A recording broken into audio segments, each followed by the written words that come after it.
নমস্কার বন্ধুরা, welcome to এসটিউনিক sports. তো আজ থেকেই কিন্তু ইস্টবেঙ্গল সিএফএল এর সুপার 6 রাউন্ডের ম্যাচ খেলতে চলেছে। ঘরের মাঠে কিন্তু আজকে বড় চ্যালেঞ্জ হতে চলেছে বিনো জর্জের ছেলেদের। তো সেই ম্যাচ নিয়ে কথা বলার সাথে সাথে ইস্টবেঙ্গলের একজন অত্যন্ত গুরুত্বপূর্ণ প্লেয়ারকে নিয়ে কথা বলবো, তার সাথে সাথে আনোয়ার আলীকে নিয়ে কি আপডেট রয়েছে সেই নিয়ে প্রচুর তোমাদের কাছ থেকে মেসেজ পেয়েছি। তো সেই আনোয়ার আলীকে নিয়ে কি লেটেস্ট আপডেট রয়েছে সেগুলো তোমাদের সঙ্গে একটু শেয়ার করে নেব এই ভিডিওতে। তাই ভিডিওটা শুরু থেকে শেষ পর্যন্ত দেখো, আর ভিডিও ভালো লাগলে সকলে একটা করে লাইক করে 500 লাইকের টার্গেট আমাদের পূর্ণ করে দিও। আর যারা চ্যানেলে প্রথমবারের জন্য এসেছো মনে করে চ্যানেলটাকে সাবস্ক্রাইব করে নিও, তাহলে তোমাদের প্রিয় দলের খেলার সমস্ত আপডেট তোমরা এখানে পেয়ে যাবে। তো চলো আর দেরি না করে ভিডিও শুরু করা যাক।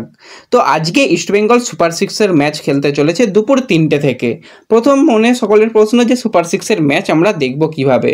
তো যেরকমভাবে তোমরা জি 24 ঘন্টা থেকে দেখতে পাচ্ছিলে সেইভাবে একই রকমভাবেই লাইভ দেখতে পাবে, কোনো রকম সমস্যা হবে না যারা বাড়ি থেকে লাইভ দেখবে। অনেকেই আজকে মাঠে যাবে, তো মাঠে যাও, মাঠ ভরাও, টিমও চাইছে এসে সাপোর্ট করো তোমরা, তাহলে কিন্তু একটা ভালো রেজাল্ট আসতে চলেছে। তো ঘরের মাঠে আজকে ইস্টবেঙ্গল খেলবে এবং ইস্টবেঙ্গল 12 ম্যাচে 34 পয়েন্ট নিয়ে রয়েছে। এবং তোমরা অনেকেই জানো বা অনেকে জানো নাও হয়তো যে সুপার 6-এর ম্যাচ যখন হয় এই যে গ্রুপ পর্বের পয়েন্টগুলো কিন্তু ধরা হয় এবং এই যে 6টা ম্যাচ হবে, 5টা ম্যাচ হবে, তো সেই ম্যাচের পয়েন্টগুলো সেখানে যোগ হবে। তো ইস্টবেঙ্গল কিন্তু 12 ম্যাচে 34 পয়েন্ট নিয়ে রয়েছে। আর অপরদিকে কিন্তু এই যে আজকে দলের সঙ্গে খেলবে কাস্টম, তো কাস্টম কিন্তু 12 ম্যাচে 24 পয়েন্ট নিয়ে রয়েছে। কিন্তু ইস্টবেঙ্গল 12টা যে ম্যাচ খেলেছে তার মধ্যে একটা ম্যাচই ইস্টবেঙ্গলের জন্য কঠিন চ্যালেঞ্জ হয়েছিল, এই কলকাতা কাস্টমস। এই দলকে হারাতে পারেনি, এই ম্যাচে কিন্তু 2টো পয়েন্ট নষ্ট করেছিল, তা না হলে কিন্তু ইস্টবেঙ্গল 12 ম্যাচে 36 পয়েন্টও পেতে পারত। তো এই দল কিন্তু আবার মোহনবাগানকেও আটকে দিয়েছিল, দুই প্রধানকেই আটকে দিয়েছিল। তখন দলটা আরও অনেক বেশি শক্তিশালী ছিল। এখন কিন্তু তাদের দলে অনেকগুলো ভালো ভালো প্লেয়ার বেরিয়ে গেছে, সেই জন্য একটুখানি হলেও তারা উইক রয়েছে। কিন্তু কোনো রকমভাবেই এই দলকে হালকাভাবে নিতে চাইছে না কোচ বিনো জর্জ, এবং দলটা যথেষ্ট ভালো, সেখানে কিন্তু ভালো ভালো কিছু প্লেয়ার রয়েছে। গৌতম সরকারের মতন সেখানে টিডি রয়েছে, বিশ্বজিৎ ভট্টাচার্যের দল, মানে ভাবতেই পারছো যে কীরকম একটা তাদের মানসিকতা থাকে যে শেষ পর্যন্ত লড়াই করব। তো সেই জন্য কিন্তু বেশ কিছু ইয়াং প্লেয়ারের উপর কিন্তু আজকে কোচকে ভরসা রাখতে হবে। সায়ন, বিষ্ণু, আমান তারা ভালো খেলছে, তার সাথে তন্ময়, জেসিন, শ্যামল তারাও কিন্তু রয়েছে। এবার এই 6জন প্লেয়ারই বলতে গেলে তারা সিনিয়র দলে ডাক পেয়েছে, তাদের আইএসএল স্কোয়াডে আমরা দেখতে পাচ্ছি এবং রীতিমতন সিনিয়র দলের সঙ্গে প্র্যাকটিসে রয়েছে। তো এই 6জন প্লেয়ারের মধ্যে কতজন প্লেয়ারকে আজকের ম্যাচের জন্য ব্যবহার করে কোচ সেই দিকে আমাদের নজর থাকবে। তার সাথে সাথে এডুইনের উপর, হীরামণ্ডলের উপর বিশেষ দায়িত্ব থাকবে। আর ডিফেন্স লাইনে কিন্তু আমরা আজকে মনতোষ চাগলাদারের একটা ভালো পারফরমেন্স দেখতে চাই, সাইড ব্যাকে যারা খেলবে তাদের ভালো পারফরমেন্স দেখতে চাই। তো ওভারঅল কিন্তু একটা ভালো ম্যাচ আমরা আজকে উপভোগ করব দুপুর 3টে থেকে। তো সকলে ম্যাচ দেখো, আর যেটা তোমরা সবাই করে থাকো যে ম্যাচের স্কোর লাইন প্রেডিকশান, যে আজকে কোন দল জিতবে এবং কত গোলে জিতবে, সকলে স্কোর লাইন প্রেডিকশান করো। যাদের স্কোর লাইন মিলে যাবে তাদের নাম কিন্তু পরবর্তী সময় অবশ্যই শেয়ার করা হবে, তাই স্কোর লাইন প্রেডিকশান করতে কেউ ভুলো না। এবার এই রিজার্ভ টিমেরই একজন অত্যন্ত গুরুত্বপূর্ণ প্লেয়ার এবং যাকে কিন্তু আমরা একটুখানি ঝলক দেখেছিলাম ডুরান্ড কাপে এবং সকলের মন জয় করে নিয়েছিল। তো 21 বছর বয়সী মিডফিল্ডার প্লেয়ার আজাদ।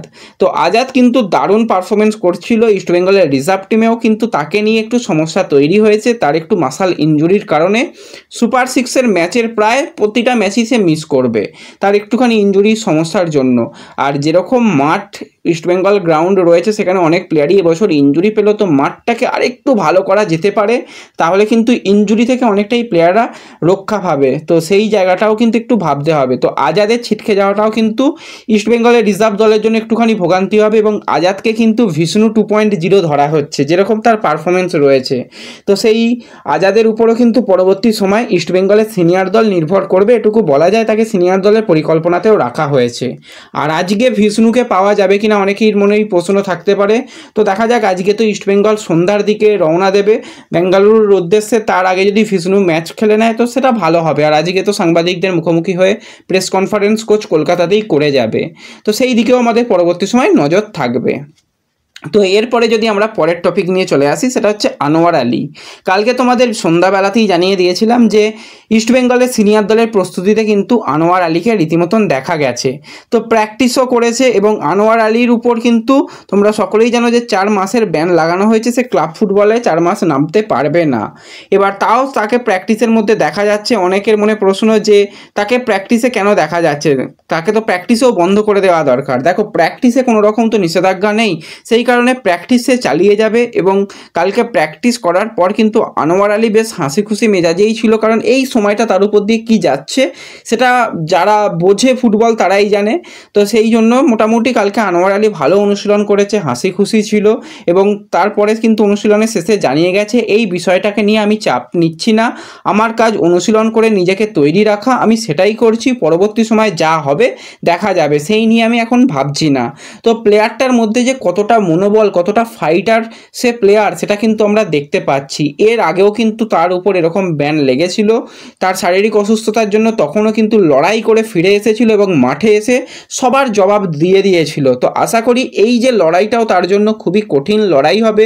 একজন সুস্থ স্বাভাবিক প্লেয়ার মাঠের বাইরে বসে থাকা মানে তার জন্য খুবই একটা বেদনার ব্যাপার রয়েছে। তো কিন্তু আশা করি পরবর্তী সময় আনোয়ার কিন্তু মাঠে নেমে প্রত্যেকটা প্রশ্নের উত্তর কিন্তু মাঠে দিতে পারবে, সেই দিকে কিন্তু আমাদের অবশ্যই নজর থাকবে। এছাড়া ইস্টবেঙ্গলের শীর্ষকর্তা জানিয়েছে যে আইনজীবীদের সঙ্গে কথা বলে ফেডারেশনকে আমরা জানিয়েছি, আমরা তো অ্যাপিল কমিটিতে আবেদন করব, ফেডারেশন আমাদের বিস্তারিত জানাক, তারপর নিয়ম মেনে একদম সঠিক পরিকল্পনায় কিন্তু আমরা আবেদন করব, আমাদের কাজটা আমরা করব, দিল্লি এফসির কাজ দিল্লি এফসি করবে এবং আনোয়ারের কাজ আনোয়ার করবে। সমস্ত পার্টি যে অ্যাপিল করতে চলেছে অ্যাপিল কমিটির কাছে, সেটা কিন্তু কার্যত নিশ্চিত করে দিয়েছে ইস্টবেঙ্গলের শীর্ষকর্তা এবং ভালো রকমভাবেই কিন্তু তারা লড়াই করবে, এমনকি শেষ পর্যন্ত তারা ফিফাতেও যেতে পারে এরকমটাই কিন্তু বার্তা দিয়ে রেখে দিয়েছে। তো সেক্ষেত্রে আমরা বুঝতেই পারছি যে এআইএফএফের উপরও কিন্তু কিছুটা হলেও চাপ বাড়বে, কারণ তাদের একটা নিয়ম, যেটা নিয়ম ছিল যে 1 বছরের বেশি কোনো লোন ডিল করা যাবে না, তারপর আনোয়ারের লোন ডিল আবার 25 সালের মধ্যে সমস্ত এই ব্যাপারগুলোকে মিটিয়ে ফেলা। তো অনেকটাই কিন্তু মাঝখানে কিছু হলেও অনেক প্রশ্ন রয়ে গেছে, তো সেই সঠিক প্রশ্নের উত্তর কিন্তু এখনও পাওয়া যায়নি। তো এরপরে কিন্তু অনেক এখনও ঘটনা ঘটবে, সেটা বোঝা যাচ্ছে, সেই দিকে কিন্তু আমাদের পরবর্তী সময় নজর থাকবে। তো ব্যাস এই ভিডিওতে এটুকুই ছোট্ট আপডেট তোমাদের সঙ্গে শেয়ার করার ছিল। ভিডিও ভালো লাগলে লাইক শেয়ার করে দিও। তো দেখা হবে পরবর্তী ভিডিওতে, ধন্যবাদ।